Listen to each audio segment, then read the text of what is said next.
नमस्कार, मैं हूं प्रदीप बालरोडिया और आप देख रहे हैं न्यूज नशा हरियाणा।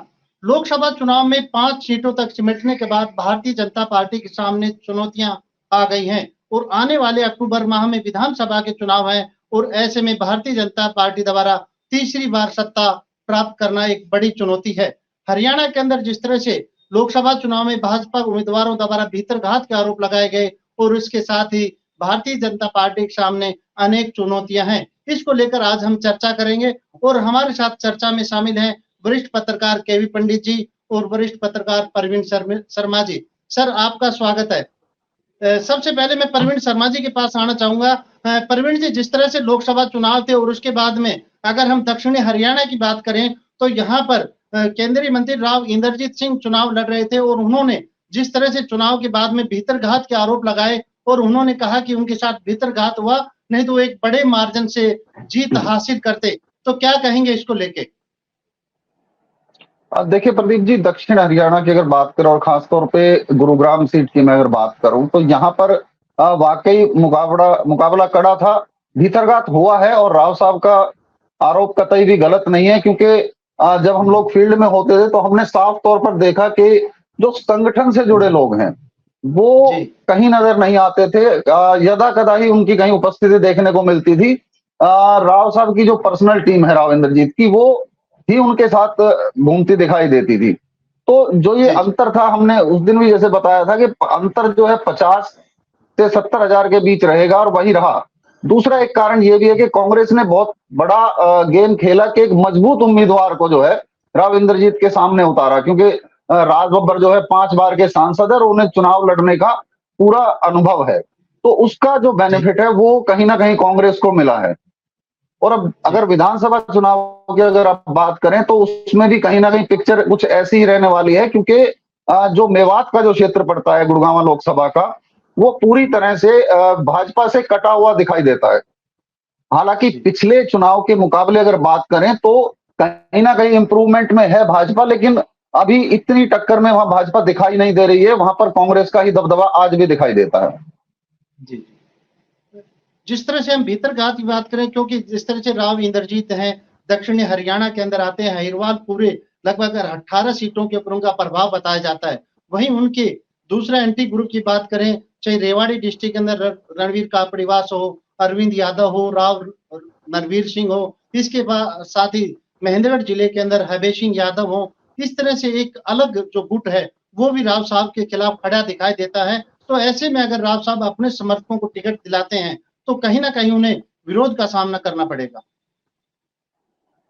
जी बिल्कुल। देखिए, क्योंकि अभी अगर जो भाजपा की हालत इस वक्त अगर हम दक्षिण हरियाणा में बात करें या पूरे हरियाणा में बात करें तो भाजपा बड़ा डिफेंसिव गेम खेलने के मूड में अभी नजर आ रही है।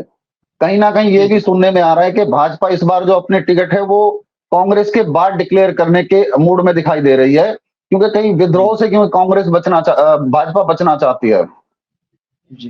तो उसी सब बातों को देखते हुए है कि विधानसभा चुनाव में भी भीतरघात की ज्यादा संभावना है, क्योंकि अगर मैं सभी विधानसभा की बात करूं प्रदीप जी, आप भी देख रहे होंगे कि हर जगह बीजेपी के 4 से 5 उम्मीदवार धुआंधार प्रचार में आज की तारीख में जुटे हुए हैं।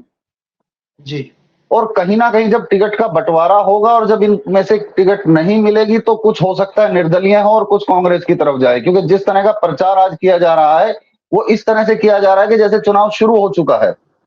मैं अपने क्षेत्र की बात करता हूं। गुरुग्राम विधानसभा में 4-5 जो बीजेपी के बड़े नेता हैं, वो पूरा शहर पोस्टरों से पटा हुआ है, जगह जगह जनसभाएं हो रही हैं।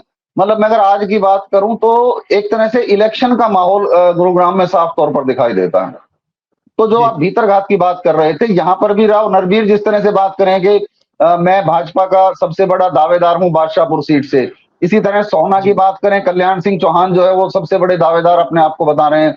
लेकिन कहीं ना कहीं जिस तरह से अभी मीटिंग जो एक जेपी नड्डा से राव साहब की हुई थी, उसमें साफ तौर पर कहा गया था कि 5 से 7 सीटें जो हैं वो राव साहब की 100% सहमति से दी जाएंगी और बाकी बची जो 11 सीटें हैं उन पर भी राव साहब की सहमति लीजिए, क्योंकि भाजपा को कहीं ना कहीं नजर आता है कि अगर वो राव साहब को दरकिनार करेंगी तो उनको दक्षिण हरियाणा में काफी नुकसान हो सकता है। जी बिल्कुल। जिस तरह से मैं पंडित जी के पास आना चाहूंगा, क्योंकि भारतीय जनता पार्टी का जो फोकस है वो दक्षिणी हरियाणा और जीटी बेल्ट है और जीटी बेल्ट के कुरुक्षेत्र से भारतीय जनता पार्टी ने जो चुनावी आगाज भी कर दिया है। पंडित जी, क्या लगता है कि जो कुरुक्षेत्र से भारतीय जनता पार्टी ने जो आगाज किया है जीटी बेल्ट और पूरे हरियाणा में, इसका कितना प्रभाव रहेगा? देखो, ऐसा है, बीजेपी का पर कहीं भी देख लोगे तो प्रभाव घटा है। लोकसभा चुनाव में बीजेपी को हर जगह घाटा उठाना पड़ा है और 10 सीटों का दावा था इनका, 5 पे जीत पाई। और कांग्रेस को 46% वोट मिले, इनको 42% मिले। और अब जो उनको सरकार है, सरकार होने का भी जो घाटा होना है वो घाटा भी बीजेपी को मिल रहा है। और इसी से अंदाजा लगा सकते हैं, जो चुनाव की लोकसभा चुनाव की पूर्व संध्या पर अचानक एक बार मनोहर लाल खट्टर को बदल दिया गया, नायब सैनी को लाया गया। नायब सैनी सज्जन आदमी है, लेकिन उनकी पर्सनैलिटी स्टेट लेवल पर चुनाव जिताने की नहीं है। अभी तक तो वो लगता है कि वो सेकंड में है, प्रॉक्सी है मनोहर लाल जी। तो जब तक उनकी अपनी इंडिविजुअल पर्सनैलिटी नहीं उभरेगी, बहुत कम समय है, दुर्भाग्य है उसका ये। अब 2 महीने का ही समय बचा है प्रचार के लिए, तो अभी वो पार्टी लेवल पर जो ऊपर से कागजी फरमान आ रहे हैं, ये कर दो, वो कर दो, घोषणाएं कर दो, लेकिन मैं कह रहा हूँ घोषणाओं को लागू करने की जिम्मेवारी भी तो प्रशासन की है। क्या उनका प्रशासन उतना टोनअप है? क्योंकि चुनाव से पहले याद दिलाना चाहता हूँ, लोकसभा चुनाव जब काउंटिंग आनी थी उससे पहले मनोहर लाल खट्टर जी ने बयान दिया कि अब पता चला हमें तो हमारे सरकारी वरिष्ठ अधिकारी दूसरों के खूंटे से बंधे हुए। और जब ये बात सारे के फैली, एक्शन वही 5 तक तो था और 6 को मारा, ऐसा बयान बाद में मनोहर लाल से पूछा गया आपने किस हैसियत से दिए? ना आप केंद्रीय मंत्री हैं, एक उम्मीदवार हैं बीजेपी के, और मुख्यमंत्री भी नहीं है, केंद्र में मंत्री नहीं बने थे जब तक। तो बाद में उन्हें रियलाइज हुआ कि उन्हें बोलना नहीं चाहिए था, लेकिन सुपर चीफ मिनिस्टर वाले जो उनका दिमाग माइंड सेटअप है उसी का आधार पर बोलते हैं वो। और बाद में अधिकारियों के खिलाफ कोई कार्रवाई भी नहीं हुई। फिर उन्होंने कहा पार्टी लेवल पे भीतर घात हुआ उम्मीदवार जैसे मोहनलाल बड़ौली है, उन्होंने आरोप मेरे साथ हुआ। उधर जो है आप रणबीर सिंह चौटाला ने भी कहा कि मेरे साथ भीतर घात हुआ। और कई आपने बताया अभी, वो राव इंद्रजीत ने भी कहा कि मेरे साथ भीतर घात हुआ। लेकिन सब रिपोर्ट मंगा ली गई, वो रिपोर्ट ठंडे बस्ते में चली गई। कारण क्या था? बाद में बीजेपी में संगठनात्मक रूप से विचार हुआ कि इन सबके खिलाफ कार्रवाई करेंगे, विरोधी खड़े हो जाएंगे, तो उन्होंने उसको ठंडे बस्ते में लगा दिया। रिपोर्ट तो मंगा ली, लेकिन ठंडे बस्ते में लगा दिया। उससे क्या पार्टी संगठन में ये हो रहा है कि हम जिन्होंने खुली अवहेलना करी वो भी वही उतने ही नंबर पर हैं, उतने जिन्होंने पार्टी के प्रति वफादारी लगाई वो भी उतने ही नंबर पर। तो पार्टी अभी दुविधा की स्थिति में है। राव इंद्रजीत ने अपने इलाके में गर्मी पैदा कर दी, ये कह के भाई मुख्यमंत्री अहिरवाल से होके जाता है, जबकि अमित शाह घोषित कर आए थे कि नायब सिंह हमारे मुख्यमंत्री पद के उम्मीदवार होंगे। एक तो ये पहली खुली बगावत हुई, ये कहना मुख्यमंत्री का रास्ता अहिरवाल से होके जाता है, पहली चीज। दूसरी चीज ये बीजेपी ने ये करी है, खट्टर ने करी है, खट्टर के कारनामे सारे जो पार्टी भुगत रही है। जैसे सरपंच नाराज थे, सरकारी कर्मचारी नाराज थे, आपको जो दूसरे वर्ग के लोग नाराज थे, वो सब खट्टर साहब की पहल थी। किसान भी नाराज थे। तो वो सारी इन सरकार की जो कारगुजारियां थी वो थी। फिर खट्टर साहब ने एक चीज और करी, वो आज भी अभी मुझे लगता है डाउट रहेगा। उन्होंने जो पार्टी के दिग्गज नेता थे, जैसे रामविलास शर्मा है, कैप्टन अभिमन्यु है, ओपी धनखड़ है, और उधर से वीरेंद्र सिंह नाराज हो गए, कांग्रेस में चले गए। ये सारे, फिर अनिल विज नाराज हैं आज तक। तो ये पता नहीं ना कि ये चुनाव की पूर्व संध्या पर जब चुनाव डिक्लेयर होंगे इनका रुख क्या रहेगा। क्या पार्टी इन सबको कंट्रोल करने में कामयाब होगी, या जैसा कि हमारे साथी ने कहा तो एक एक सीट पर कई कई उम्मीदवार हैं, तो बगावत का मौका भी मिलेगा पार्टी में। रूलिंग पार्टी में होता भी है। और इस बार तो कमाल ही हो रहा, कांग्रेस में भी कई कई एक एक कॉन्स्टिट्यूंसी में कई कई उम्मीदवार हैं जो फार्म भरे गए हैं। हालांकि उन्होंने 20,000 की फीस लगा दी थी, उसके बावजूद भरे गए। तो अब ये देखने की बात है। तीसरी चीज जो नया फैक्टर जो काम कर रहा है, हरियाणा में जो दूसरी पार्टियां थी, अदर पार्टी जिसको कहते हैं, जैसे जेजेपी है, लोकदल है, बसपा है, आम पार्टी है, इनका बहुत ज्यादा वजूद नहीं है हरियाणा में। इसलिए इस जी। बार सीधा मुकाबला कांग्रेस और बीजेपी के बीच होगा पूरे हरियाणा में। और राव जी। इंद्रजीत की ताकत इतनी है, वत्स जी ने बताया, मैं भी सहमत हूँ उससे, अगर राव जी इंद्रजीत जीत नहीं सकते तो इन सब पे कांग्रेस को हरा सकते हैं, इतनी बिल्कुल, क्षमता उनमें है। और उनकी बिल्कुल। बगावत को अगर सीरियस नहीं लिया गया तो आगे जी, जाके जी। पार्टी को छीना 2 4 5 सीट का उनके नहीं, अब तो 10-12 सीट के उम्मीदवार हैं अपने के। अब मैं सभी जी, सीटों पर अपनी मर्जी से उम्मीदवार खड़े करने, वो जी। करेंगे तो फिर पर वो जो को आप अंदाजा लगाओ ना, ये बात वत्स जी ने कही, मैं उससे सहमत हूँ। राव इंद्रजीत ने भी अपने भाषणों में कहा, अब मैं तो अपनी जी, कार्यकर्ताओं की वजह से जीता। तो उस समय जी, भी लगता था पार्टी संगठन इंद्रजीत के साथ नहीं है, और जी, वो पार्टी संगठन आज भी साथ नहीं होगा तो बात कैसे बनेगी। चुनाव में तो एक मुट्ठी होकर चुनाव लड़ना पड़ता है, कार्यकर्ताओं को जोश देना पड़ता है। तो इसलिए क्या सर है, जीटी बेल्ट के पार्टी ऊपर, जीटी बेल्ट की अगर बात करें तो वहां पर भारतीय जनता पार्टी का क्या किस तरह का प्रभाव है अभी? देखो ऐसा है कि जीटी रोड लगा लो या और दूसरे स्थानों पर लगा लो, अभी जीटी रोड पे किसी जगह भी भाजपा का एज नहीं है, बढ़त नहीं जी, है। घाटा तो जी, है, बढ़त नहीं है। जी, कारण के तक जो जी, माइनस पॉइंट है सबसे बड़ा, हरियाणा के विधानसभा चुनाव में बीजेपी किस लीडरशिप में चुनाव जीतेगी, हम इसकी लीडरशिप में चुनाव लड़ेंगे और उसके बाद जीत हासिल करेंगे।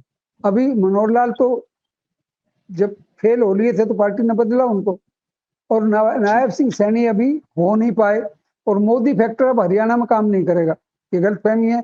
और ये नाम तो बहुत बड़ा अमित शाह का है, लेकिन हरियाणा में जी, वोटिंग की राजनीति में बड़े बड़े बात तो कह सकते हैं, लेकिन हार जीत में उनका कोई रोल हो मुझे नहीं लगता हरियाणा की पॉलिटिक्स में पड़े, जी, न जीटी रोड पे कोई जी, प्रभाव पड़े। तो भी कांग्रेस ने अपनी तैयारी उस ढंग से कर ली है। अब कांग्रेस को बेनिफिट लोकसभा के चुनाव की तरह है कि जनता चुनाव लड़ेगी, जी। लोकसभा चुनाव में परवीन जी, कांग्रेस ने परवीन जी, मैं आपके पास आना चाहूंगा। जिस तरह से कहा गया है कि नायब सैनी को चुनाव से पहले यहाँ पर मुख्यमंत्री की कमान दे दी गई और एक बड़ा ओबीसी चेहरा बताया गया, जबकि राव इंद्रजीत जी भी जी। इसी ओबीसी समाज से आते हैं और उसकी उनकी नाराजगी भी देखने को मिलती है। तो क्या लगता है कि राव इंद्रजीत ओबीसी चेहरा है और उनकी नाराजगी भी है, इसको लेकर उनको मुख्यमंत्री नहीं बनाया गया? जी बिल्कुल, देखिए साफ तौर पे राव साहब भी अपने मंच से कई बार ये कहते नजर आए थे, जैसे पंडित जी हमारे बता रहे थे कि दक्षिण हरियाणा से जाएगा सीएम का रास्ता।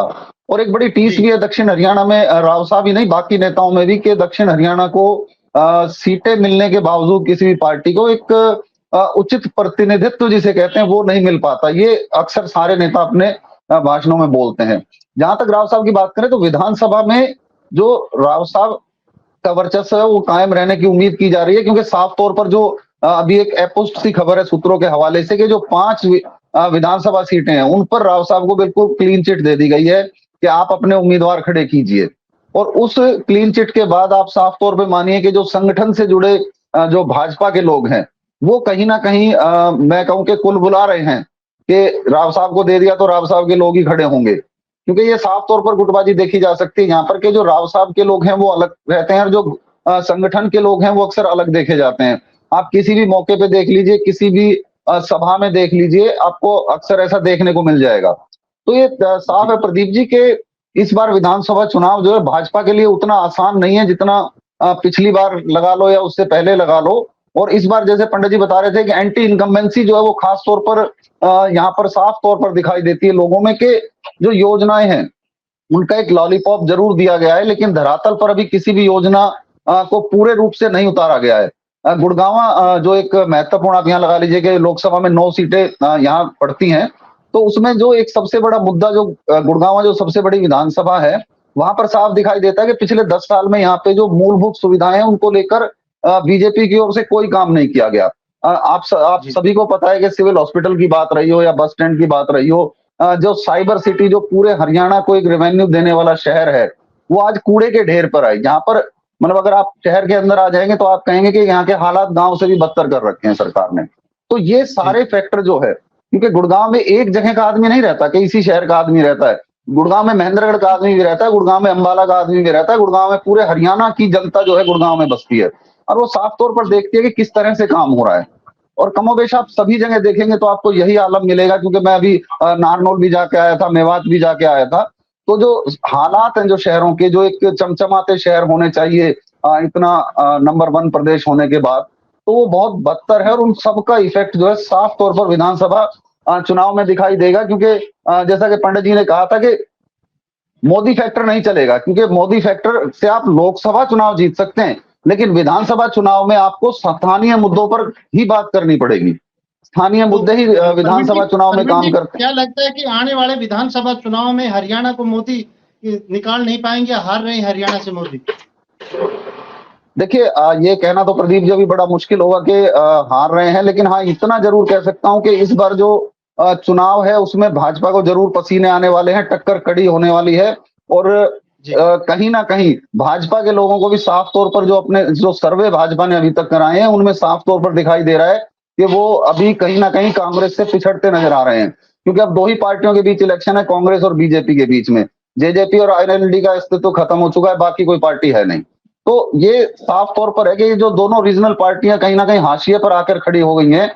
कि अभी जैसे लोकसभा चुनाव में जो दोनों पार्टियों की हालत हुई थी, तो उससे साफ जाहिर है कि अब उसका फायदा कांग्रेस साफ तौर पर उठाएगी, उसका फायदा बीजेपी को नहीं उठाएगा। हालांकि दुष्यंत चौटाला जो है एक बार फिर से पार्टी को मजबूत करने के लिए हर विधानसभा का दौरा कर रहे हैं और कार्यकर्ताओं को एकजुट करने की कोशिश कर रहे हैं, लेकिन समय शायद उनके पास उतना नहीं है कि वो ये सब कर पाए। तो कहीं ना कहीं मुख्य मुकाबला कांग्रेस और बीजेपी में रहेगा, और बीजेपी को इस बार जो है कहीं ना कहीं नुकसान उठाना पड़ सकता है, और काफी बड़ा नुकसान उठाना पड़ सकता है।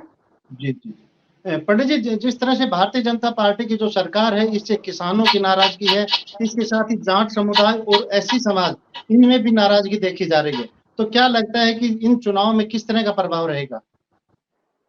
देखो ऐसा है, बीजेपी के पास ना तो कोई बड़ा जाट नेता है जी। अब वो किरण चौधरी थी, वो भी डामाडोल है, इधर रहेगी उधर रहेगी। तो जी। जहाँ पेड़ नहीं होता वहां अरंड को पेड़ कहते हैं। अरंड, अरंड सुना होगा ना। तो जी, जी। यहाँ जो है बीजेपी के पास अरंड तकनीक के लीडर तो हैं, लेकिन जाटों का माना हुआ लीडर नहीं। कैप्टन अभिमन्यु 10 साल में लंबे समय तक पावरफुल मंत्री रहे, 5 साल पहले लगातार। ओपी धनखड़ भी अपने समय में बड़े धाकड़ मंत्री रहे, वीरेंद्र सिंह का बड़ा रुतबा रहा। और तो ये सारे जो मामले थे बीजेपी में नंबर 1। एससी कास्ट में भी अभी कोई भी बड़ा नेता बीजेपी में नहीं है जो वो चौधरी चांदराम का स्टेटस ले सके। तो इसलिए क्या है, अब इन सबकी सपोर्ट लोकसभा में भी नहीं मिली थी इनको, और विधानसभा में भी मिलने की संभावना नहीं लगती। पार्टी उतनी तैयारी नहीं करती। ओबीसी ओबीसी कह रही है, लेकिन ओबीसी में तो कई चेहरे हैं ना, जैसा आप प्रदीप जी ने बताया। अभी इंद्रजीत भी सबसे बड़े चेहरे हैं। वो जो है इंद्रजीत को इग्नोर तो नहीं किया जा सकता। अब ओबीसी कहकर उनका वो नायब सिंह बड़े लीडर हैं, तो फिर उसको तो 2 नंबर का समझा जाएगा ना अपने राव इंद्रजीत जी को। तो अभी क्या बीजेपी के पास लीडरशिप का अभाव है, दुर्भाग्य है। जो पार्टी 10 साल शासन में रही, अचानक वो तो रीजनल मुद्दों पर चुनाव होगा, रीजनल नेताओं के प्रभाव से हार जीत होगी। उसमें मोटे अंदाजे के, राजनीतिक रूप से जो मोटा अंदाजा है, उसमें अभी बीजेपी पिछड़ रही है। बीजेपी को संगठित होकर चुनाव लड़ना पड़ेगा। और नायब सिंह सैनी की पर्सनैलिटी 2 महीने में उभर नहीं सकती। एक दिन में तो नेता बनता नहीं कोई, इंजेक्शन लगा नेता खड़ा हो गया। तो नायब सिंह सैनी बेचारे दिन रात अथक मेहनत कर रहे हैं, लेकिन इस बात की गारंटी नहीं है कि उनके नेतृत्व में पार्टी जीत ही जाए। तो ये जो शक की गुंजाइश है, ये अमित शाह को सिरदर्द बनी हुई है, क्योंकि हरियाणा की जिम्मेवारी अमित शाह ने कह दी। अमित शाह तो एक चीज तो कर सकता है पार्टी के लिए, पैसा धन जुटा देगा, बड़े बड़े दावे कर देगा। लेकिन दूसरी स्टेट में भी देखो, जो जो दावे किए गए थे उन दावों को बिल्कुल गलत साबित हुआ। तो वो है बात। तो इसलिए बीजेपी का दुर्भाग्य है, स्टेट लेवल पर लीडर नहीं, लोकल मुद्दों में वो आगे नहीं। और जब अपोजिशन में आप नहीं होते तो सिर्फ पॉइंट आउट करने पड़ते हैं, बहुत मेहनत नहीं। रूलिंग पार्टी को मेहनत करनी पड़ती है। तो ऑफेंसिव आक्रामक प्रचार नहीं है बीजेपी का। बीजेपी के नेता दबी दबी जुबान में बात करते हैं। तो इसलिए क्या है, बीजेपी इस समय पिछड़ी नजर आ रही है। और चुनाव डिक्लेयर होंगे, उसमें ये जो बागी नेता हैं, जो नाम मैंने गिनाए, रामविलास शर्मा है, कैबिनेट अभिमन्यु है, ओपी धनखड़ है, ये जो लोग हैं दूसरे, ये अनिल विज है, क्या रंग दिखाते हैं? क्योंकि आजकल राजनीति में कोई वफादारी पार्टी के प्रति नहीं रह रही। क्योंकि एक बात एक बड़े नेता ने कही थी, मैं उससे सहमत हूँ, पार्टी जब नेताओं का यूज अपने प्रभाव के लिए, लाभ हानि के लिए करती है, तो नेता यही रुख अपना ले तो कोई गलत थोड़ी, वो भी अपना लाभ हानि देखेंगे, पार्टी के प्रति वफादारी नहीं रही। तो इसलिए ये 4-5 बड़े नेता बीजेपी के सिरदर्द बने हुए हैं, इनको नहीं बनाया गया, इनको शांत नहीं किया गया, तो ये भी घाटा बन सकता है। क्योंकि राजनीति, कांग्रेस को ज्यादा मेहनत करने की जरूरत नहीं है। कांग्रेस में तो एक ही चीज है, कमजोरी है, वो ये है कि नेताओं में आपसी टकराव है। वो हर पार्टी में होता है, बीजेपी में भी है, बीजेपी में दिखाई नहीं देता, कांग्रेस में दिखाई दे जाता है, इतना ही फर्क है दोनों। तो इसलिए क्या है कि इस बार बीजेपी को मेहनत करके चुनाव लड़ने की जरूरत है और अपना चुनाव प्रचार भी आक्रामक बनाने की जरूरत। छोटे छोटे नारे, मैं नु कदू वो खराब है, वो खराब, वो नहीं, वो दिखाए मैंने ये काम किया, 10 साल राज किया, तो पार्टी दावा कर सकती है ना उन्होंने ये करा ये करा, ऐसा कोई दावा उसका नजर नहीं आता सॉलिड। तो लोकल मुद्दों में बीजेपी पिछड़ी हुई है और लोकल तरह के नेताएं भी नहीं है उनके पास हैं, ये सारी चीजें फेस करनी पड़ रही हैं। तो मुझे नहीं लगता, बहुत अच्छी संभावनाएं बीजेपी की हैं। हाँ, कांग्रेस की संभावनाएं हैं, एक ही शर्त तक अच्छे उम्मीदवार दें। कांग्रेस ने भी उम्मीदवारों में कमजोरी बरती तो दिक्कत हो सकती है कांग्रेस को। ये नहीं है कि कांग्रेस कोई फ्री हैंड है, ये हवा नहीं चल रही किसी भी, ये ठीक ही कहा परवीन जी ने, भी मुकाबले हैं, हवा नहीं चल रही किसी की भी, जिसको खड़ा कर दिया उसको बना देंगे। तो इसलिए दोनों पार्टियों को ही मेहनत करनी पड़ेगी। और बीजेपी चूंकि रूलिंग पार्टी है, उसके पास माइनस पॉइंट अधिक हैं, तो उनको भी हटाना पड़ेगा, बदलना पड़ेगा। अगर ये नहीं बदला तो उनको भी सजा उसकी मिलेगी, और सजा यही होती है राजनीति में, पावर में आवे कि नहीं आवे। तो इस समय पावर में नहीं आवे, ये संभावना भी प्रबल होती जा रही है। और मुझे ये लगता है अमित शाह की जो तिकड़म है वो कामयाब होती नजर नहीं आती। जी बिल्कुल, जिस तरह से जो अभी चर्चा थी इसमें यही बात सामने निकल कर आई कि लगातार 2 बार सत्ता में रहने के बाद अब तीसरी बार भारतीय जनता पार्टी का सत्ता में आना एक चुनौती है, और उसके लिए भारतीय जनता पार्टी को अनेक तरह की मुसीबतों का सामना करना पड़ेगा। चाहे इस पार्टी के अंदर चाहे गुटबाजी की बात हो या सत्ता विरोधी लहर, तो कह सकते हैं कि आने वाले समय में भारतीय जनता पार्टी को ज्यादा मेहनत करने की जरूरत है। हमारे साथ जुड़े मेहमानों का धन्यवाद, और आगे भी हम इस चैनल के माध्यम से आपको अनेक मुद्दों पर इसी तरह से चर्चा करते रहेंगे। तब तक के लिए नमस्कार। और आप हमसे जुड़े रहने के लिए सब्सक्राइब करें YouTube पर, फॉलो करें Twitter पर और लाइक करें Facebook पर। और ज्यादा जानकारी के लिए आपको टाइप करना होगा सिर्फ न्यूज़ नशा।